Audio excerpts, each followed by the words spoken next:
Jules.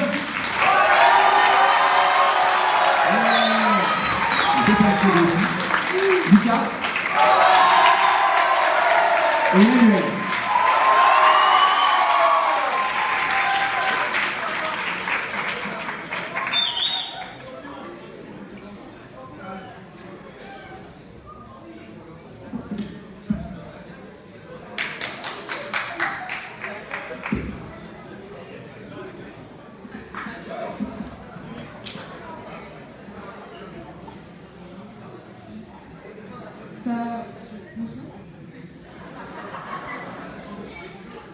Quelques installations.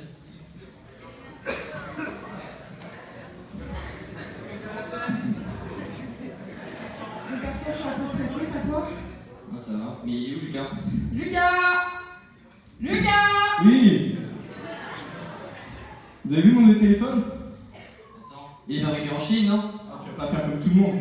Mais lui parle pas comme ça, tu te rends compte de ce que tu dis ou pas? Hier, une petite fille de 7 ans est morte en Chine intoxiquée par de la bombe aérosol. Mais qu'est-ce que tu racontes? C'est illégal ça. Comment croire des choses pareilles? C'est vrai. Il faudrait être fou. Pourtant, 46 millions de personnes, hommes, femmes et enfants, se démènent jour et nuit pour faire la fortune de gens qui ne font rien. 46 millions de personnes se démènent jour et nuit pour produire 50 milliards de dollars chaque année. 46 millions de personnes se démènent jour et nuit pour simplement avoir faim le lendemain.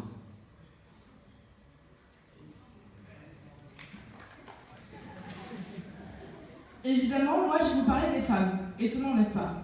Alors oui, je vous vois déjà venir avec tous vos préjugés. Je vous arrête tout de suite.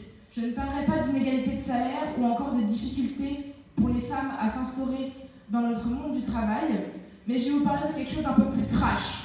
Quelque chose qui me tient vraiment à cœur. Le chantage sexuel fait aux femmes au sein d'une entreprise. Pour vous mettre un peu dans le contexte, je pense que vous avez tous entendu parler du hashtag MeToo.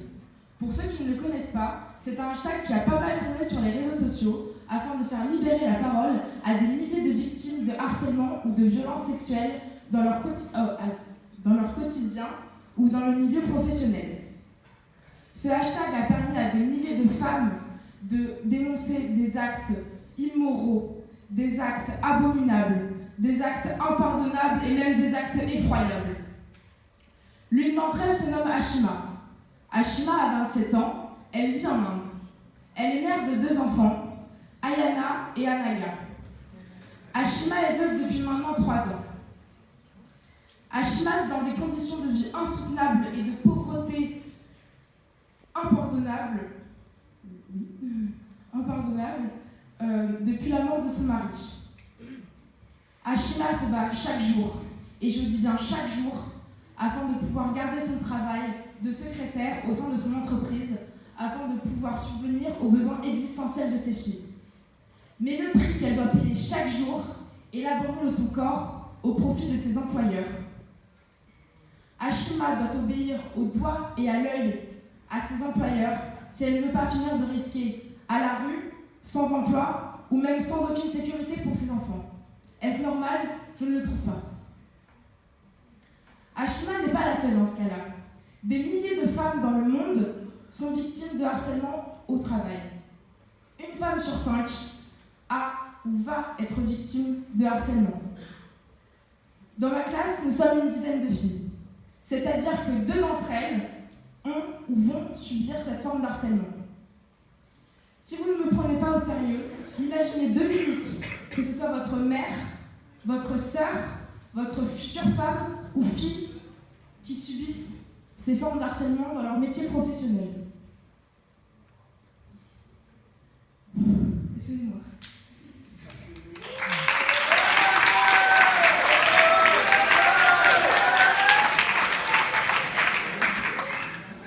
Ce que Ashima subit, ce sont des viols et des abus sexuels quotidiens. Elle en est d'ailleurs consciente, mais elle ne peut pas fuir ses inhumaines obligations. Pourquoi cela? Simplement pour essayer de survivre.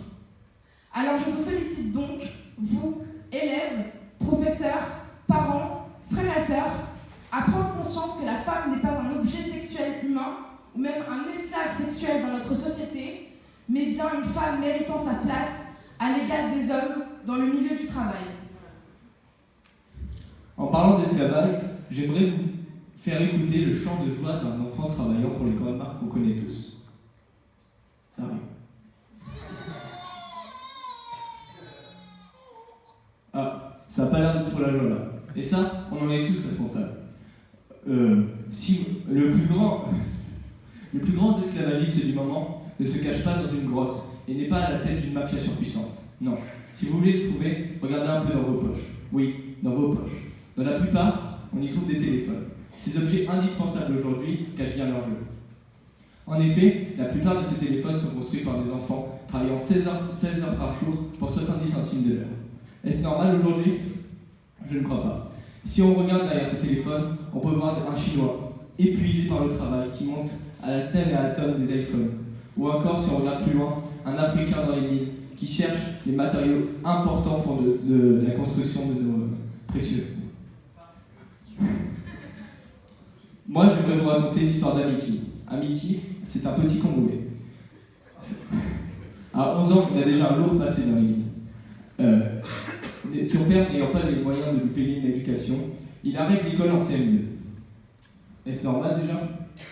Ensuite, ayant entendu qu'on peut gagner beaucoup d'argent en travaillant dans les mines, il décide de tenter sa chance. Quand il arrive, il est seul, mais finit par trouver du travail. Son boulot consiste à emmener les bouteilles d'eau aux mineurs, et puis remonter au puits qui fait plus de 300 mètres. Amiki raconte qu'avec la chaleur, la boue et l'obscurité, la peau, les lèvres et les dents deviennent complètement noires. Malheureusement, Amiki n'a pas trouvé fortune dans la vie. Il y a trouvé la mort.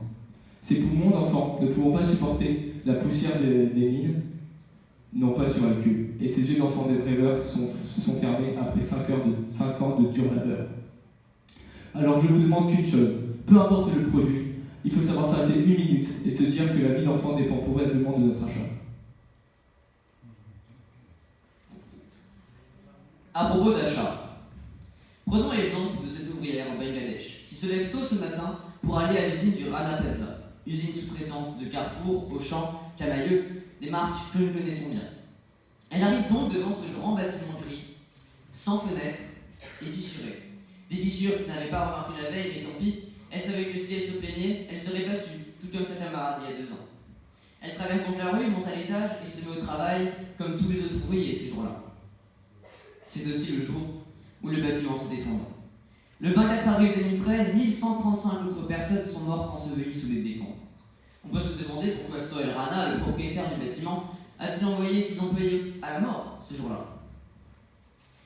C'est bien parce que nous achetons, c'est bien parce que nous consommons. Vos vêtements, comme les miens, coûtent très cher à fabriquer dans notre bon pays, la France, pays de la liberté, de l'égalité et de la fraternité. Alors pourquoi payer un employé 2 000 € par mois quand on peut le payer seulement 70? Comment faire travailler quelqu'un qui ne va pas arrêter de vous rappeler ses droits? Eh bien c'est très simple. Prenez un travailleur qui n'en a pas. Je vous parle du Bangladesh, mais la Chine a trouvé sa propre solution.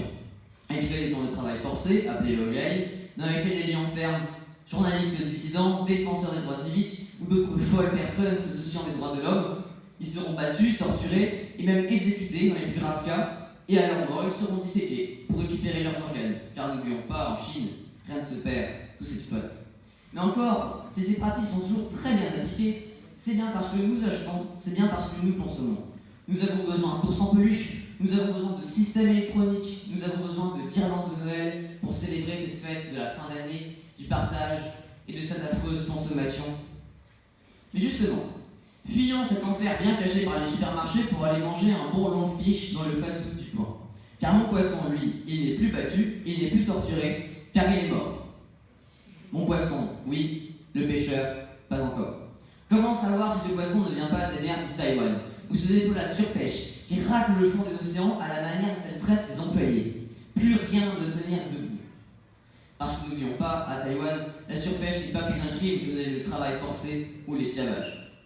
Alors, si tu veux être sûr de consommer sans exploiter quelqu'un comme toi ou moi, fonce broter l'herbe de ton jardin.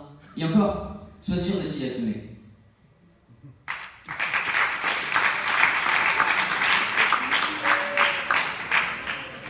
Gardez bien à l'esprit que nous vivons grâce à l'exploitation d'enfants innocents, grâce à l'exploitation d'étrangers qui n'ont rien demandé, grâce au harcèlement de femmes et d'enfants, grâce à l'esclavage moderne. Mais aujourd'hui, chaque personne ici présente peut, grâce à des petits gestes simples, aider à diminuer certaines formes de travaux forcés. Par exemple, en achetant des produits certifiés sans exploitation, ou alors en faisant marcher les petits commerces frais du coin. Je ne vous demande pas non plus de jeter votre iPhone, mais bien de garder à l'esprit que chaque acte, chaque parole a son importance. 20 décembre 1848. Abolition de l'esclavage à La Réunion.